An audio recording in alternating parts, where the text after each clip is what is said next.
pathofexile 1 is getting a brand new league. We have some more details. It's called the Legacy of Phrecia, and GGG just dropped some more announcements. There's a lot to unpack, and some of these changes, yeah, they're going to stir up some serious discussion.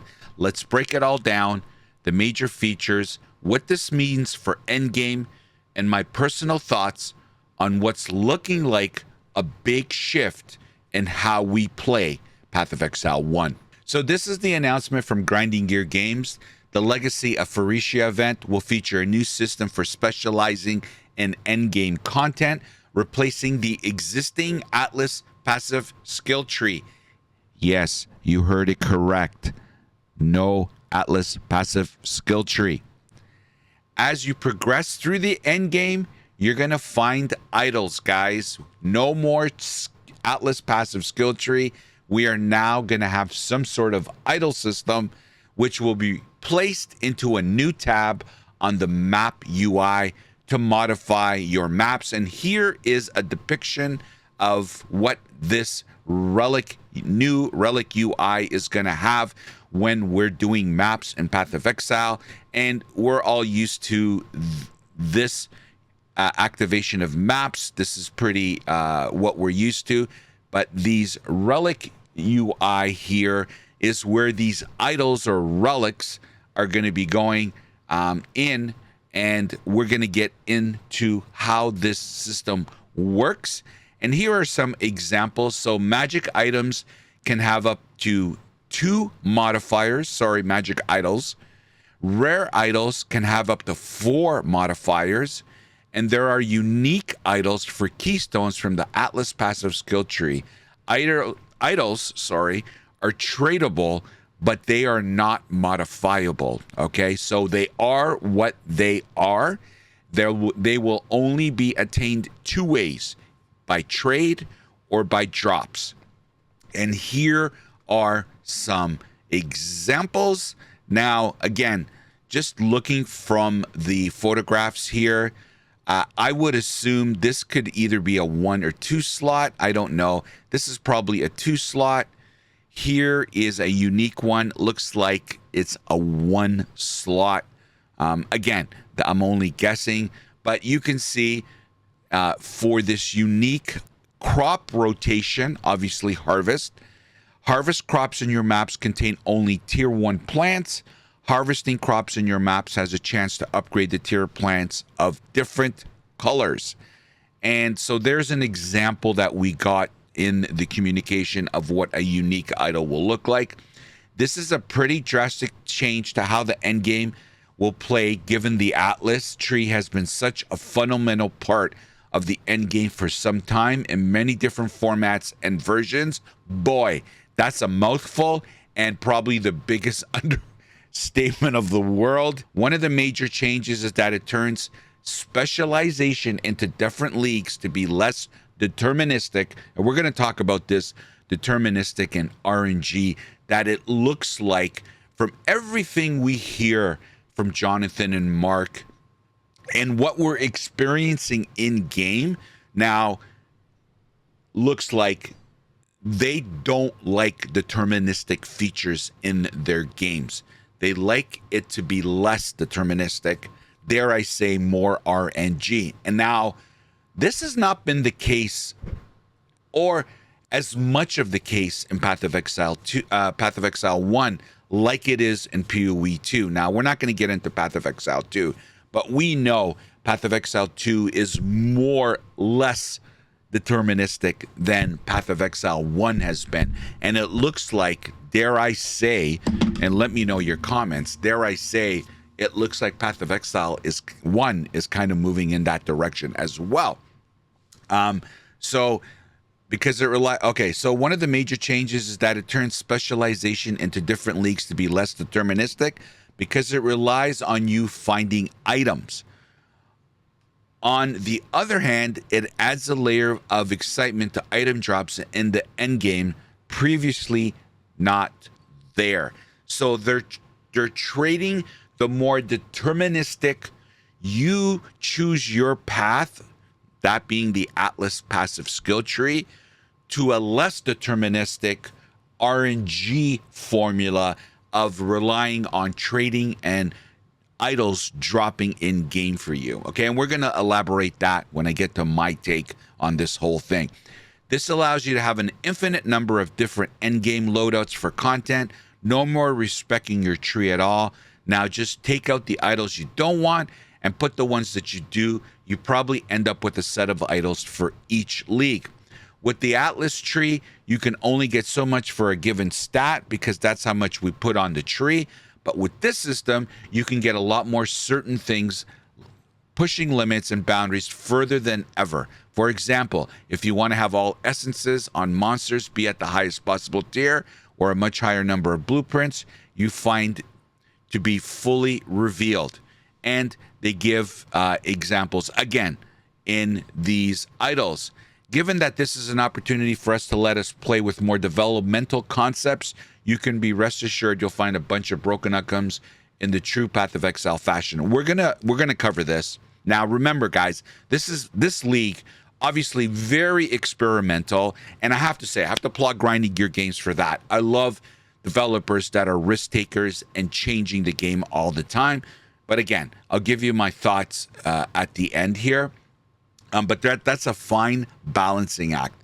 Full disclosure, due to these features being experimental for this event, we haven't done the layers of quality of life that we would normally try to do to accompany it. For example, you would want different inventories for different league sets or loadouts, but instead, during this event, you will simply have to do the inventory management yourself. That's a lot of going back to town, people. Based on the popularity of this system, we can add more of these features in the future to streamline it, to minimize item micromanagement. That is great news, and my ears perked up. That's a lot of there's a lot of ways that they could go down this road. So very, very nice to hear that. However, for this league, I think it's going to be very cumbersome. But anyway, given that players afterwards will likely want to experiment with the ascendancy classes or the alternate endgame mechanic individually, we will be adding both of these as private league options sometime after the event. Awesome, awesome, awesome. We'll be posting the full details in the Legacy of Phrecia event later this week. We'll be teasing some more of the event ascendancies in the meantime. If you missed them, the teasers can be found here. Let's talk about what this actually means for players, in my opinion. The Atlas passive skill tree was a fan favorite. It was a feature that everybody loved. It allowed players to fine-tune their maps, sustain, target farm-specific content, and shift their strategies depending on whether they were in early, mid, or late game. And we got to the point where we actually were able to have different maps, and we could switch between the map strategies in game. And just to kind of go further on this is the current Atlas passive skill tree, and you were able to search content that you wanted to kind of hone in on during your strategy. Now, a lot of veteran Path of Exile 1 players would have early game mapping strategies, mid game mapping strategies, and late game map strategies, all through customization and it being more deterministic through this Atlas passive skill tree. And for example, I very quickly, just to demonstrate, let's just say one of your strategies was that you wanted to hone in on harvest, one of the many contents available to you in Path of Exile 1. As you can see, all the nodes pop up, and as a player, you could hone in on these nodes and in effect make your mapping more deterministic and harvest be more of an outcome during your mapping process. Okay, players could hone in on harvest as one example. Now, I guess devil's advocate, you can play that the idle system, there's less waste. And what I mean by waste is one of the disadvantages of this Atlas passive skill tree is the fact that in order to, let's say we wanted to get to this crop rotation nodes, okay? These are all the other nodes that may or may not be valuable to you. Some might argue the fact that, you know what, there's less waste in the idle system because you're not taking nodes that really aren't bringing value to what you're currently trying to farm. Whereas with the idle system, you can farm exactly what you want and don't need to path to nodes and have to take nodes that necessarily don't align with your mapping strategy at the time. So I guess if you're playing devil's advocate, that's one way of looking at it. However, you can't deny one of the strengths of this mapping system, the Atlas tree, was the fact that it allowed players such a deterministic outcome and the player to control what their preferred mapping system and strategy and what they wanted to do in endgame. They customized their endgame system themselves. It wasn't reliant on RNG and or trade, which in itself presents many problems. Okay, so by removing this system, Grinding Gear Games is essentially taking away a major tool for structured, dare I say, deterministic map progression. Instead, your endgame system will now be determined by the relics you find or buy. So, what are some of the impacts that potentially could impact us? So, less control, more RNG. Previously, if you wanted to specialize in, say, like I showed you, harvest farming, you could invest Atlas points into and guarantee more harvest spawns. Now, you'll have to find a relic that boosts harvest content. Trading will be more important. If relics are the new way, to shape your endgame, then expect high value ones to become a major market focus. Players who don't want to rely on RNG drops may be forced to trade. And I am going to take a leap of faith here, and I think this is going to be the really good relics. They are going to be super, super expensive. And it's, to me personally, my biggest fear of the fact that so many people are going to rely on getting the good OP relics via trade just because they're not getting them RNG wise and dropping in game. I really suspect a lot of the top tier relics are going to be super, super expensive. And when that happens, my fear is you're going to have players. So it's going to be the haves and the haves not. It's going to be the rich get richer and the poor get poorer. And maybe some of you are saying, well, too bad. If you're not that efficient and experienced in maximizing your strategies and getting the most out of the game, well, then you don't deserve to have the best end game relics. But who knows? But this is definitely gonna increase trading, and it's definitely the economy, I believe, is going to be super expensive for these relics. Now, the other thing that I really fear is going to happen, early mapping is going to be rough, I suspect. One of the best parts of the tree that I showed you, the Atlas passive tree, was how it helped sustained maps early on. Without it, early game progression might feel slower. We could see more players struggling with map sustain. Again, this is just a guesstimation on my part, but only time will tell. So, is this a good change? And honestly, I have to say, I'm a little bit skeptical, and I'll tell you why. I love the fact when developers take a chance and risk in their games. I'm totally for it. I'd rather a developer try something and fail than not try something at all. I love studios that take risks and chances. And hey, Grinding Gear Games does that in spades. So I applaud that. I applaud them for that. However, I have to say I'm skeptical only because, again, this goes more to the RNG side and less deterministic. And I've always said this: I don't want guarantees in games. That's boring, really boring. But all I can do is go by how I'm feeling right now with Path of Exile 2. It is too RNG, in my opinion. You have a better chance of winning the lottery in most of the content in Path of Exile 2, vis-a-vis just even a simple thing like crafting. It's so RNG right now. It's too RNG. And I think it's got to come a little bit more to the deterministic, not 100%, but it's like 95% gamble right now, 98% gamble. And my fear is because the Atlas skill tree was so popular in Path of Exile 1, my fear is there's going to be a lot of negative feedback from this. But only time will tell. Maybe I'm wrong. You guys let me know.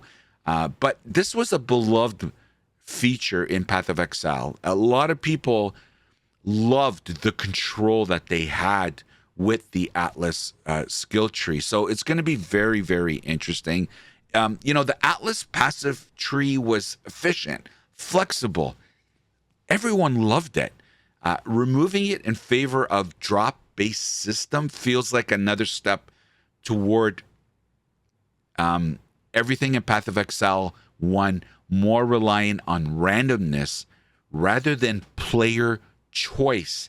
That's where I get skeptical. Again, another layer of choice for the player is getting removed from this feature. So sure, Grinding Gear Games is always experimenting. This is only a 1 month league, and sometimes big changes bring fresh excitement, and that's exciting. And I hope, I have to say, I am excited for this. I am going to be playing it. But I think this new specialization system is, dare I say, going to be controversial, especially for players who enjoyed the strategic depth of the old system. The control that they had, it's gone. It's gone. You either got to trade or it's got to drop. So that in itself will bring, yes, there's that dopamine hit that you get when a good relic will drop. No question about it. But what happens when it doesn't? Continually doesn't. And now you have to go on trade for that unique relic that you need. Again, using the example, let's say you want to farm harvest and you're not getting those relics. You now got to go on trade. Well, holy moly, harvest is popular, and it's 20 divine for that OP harvest relic as an example. Okay, so this is where things start popping out to the surface and creating problems. So will the Legacy of Phrecia be a hit or miss? That depends, big time depends, on how these relics actually work and how accessible they are. If they are very unique and hardly drop, there's going to be an outcry, in my humble opinion. If GGG nails the balance, this could be an interesting shift. No doubt about it. This system allows for some sort of control, but that means you have the resources. You're getting the resources. They're dropping in game the nice relics.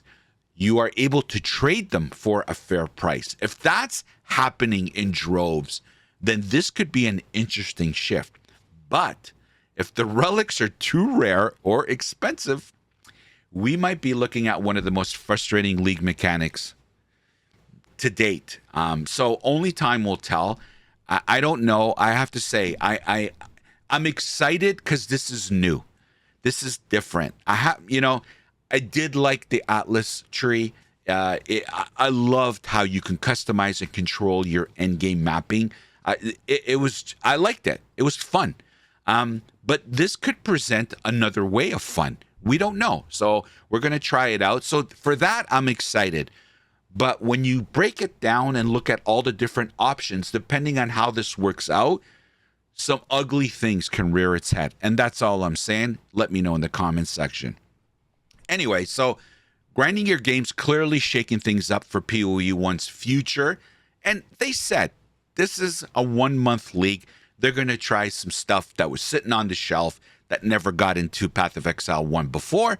And let's take it at face value. They're trying and shaking things up. So who am I to say to them that they're wrong? Only time will tell, I guess. I'm just presenting all the possible outcomes and what I think potentially the feedback could be. So the removal of the Atlas passive tree is a bold move because it was popular. But whether it's a good one, that's up for debate, and really only time will tell. What do you think? Is this a step forward or just more unnecessary RNG? Now, I know Grinding Gear Games wants more RNG and less deterministic. They've said so. But how far they go on the RNG side is kind of where I'm kind of like, whoa, this is too much of a casino or a lottery. That's kind of where I'm going to get a little frustrated. But again, let's play through it and see how it works out. So drop your thoughts in the comments and let me know what you think. And as always, if you can subscribe to my content, I would really appreciate the support. Doesn't cost you anything, but it would mean the world to me. And as always, we live stream on Twitch every evening, 7:30 Eastern Standard Time. Channel name is SamyCaps. Come over and watch us live. We got a cool, chill community. We'd love to have you talk about all this kind of stuff. Anyway, thank you for watching, everyone. We'll see you next time. Take care. The opinions expressed in this video are mine and solely mine. Healthy debate is always encouraged. Hate is never welcomed. So get over it.